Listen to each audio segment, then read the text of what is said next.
हिंदुस्तान या पूरे विश्व में इस तरीके का उदाहरण आपको नहीं मिलेगा कि एक मुख्यमंत्री अदालत से बेल पाने के बाद खुद ये फैसला करता है कि अदालत ने तो मुझे बेल दे दी, मगर मेरी जनता जिस दिन मुझे अग्नि परीक्षा के अंदर पार उतारेगी उस दिन इस कुर्सी पे बैठूंगा। और अरविंद केजरीवाल जी ने कहा है कि मैं इन आरोपों से काफी दुखी हूं, मुझे बेईमान कहा गया, मुझे चोर कहा गया। मैं अपनी जनता की अदालत में जाऊंगा और ये कहूंगा कि अगर मैं ईमानदार हूं तो आप मुझे वोट दीजिए और मुझे इस कुर्सी पे बिठाइए, और अगर मेरे को आप वोट नहीं देंगे तो मैं इस कुर्सी पर नहीं बैठूंगा। बीजेपी कह रही कि मैंडेट तो इससे पहले भी मिल चुका है, जब लोकसभा का चुनाव हुआ 7-0 से आपकी हार हुई, तो भी इन आरोपों के बाद ही चुनाव हुआ था। देखिए, भारतीय जनता पार्टी को कुतर्कों की आदत है।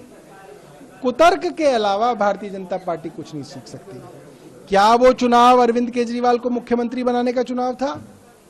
वो चुनाव देश में प्रधानमंत्री बनाने के लिए था,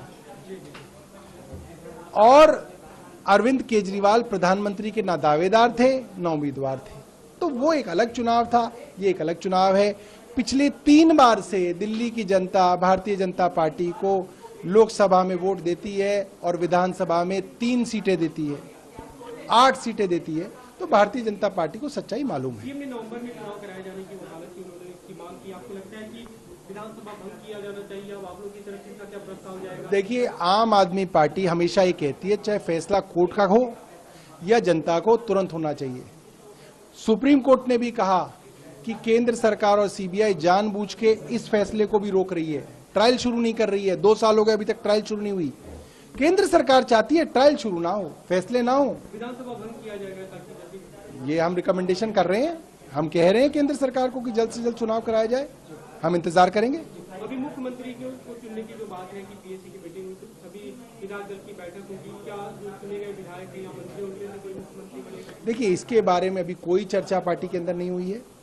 मैं आपको ये बोल रहा हूं कि जो मुख्यमंत्री की कुर्सी है, ये कुर्सी अरविंद केजरीवाल का इंतजार करेगी, और हम विधायक, मंत्री या जो मुख्यमंत्री बने, उस सबका सिर्फ एक ही ध्येय होगा कि कैसे जनता की अदालत में इस अग्नि परीक्षा को पार करके अरविंद केजरीवाल जी को उनकी मुख्यमंत्री की कुर्सी पर बिठाया जाए। एक अंतिम सवाल, कई राज्यों में ऐसा दिखा कि जो नए सीएम बने चुनाव के बाद जो परिणाम है उसके बाद परिस्थितियां काफी बदली हुई दिखी।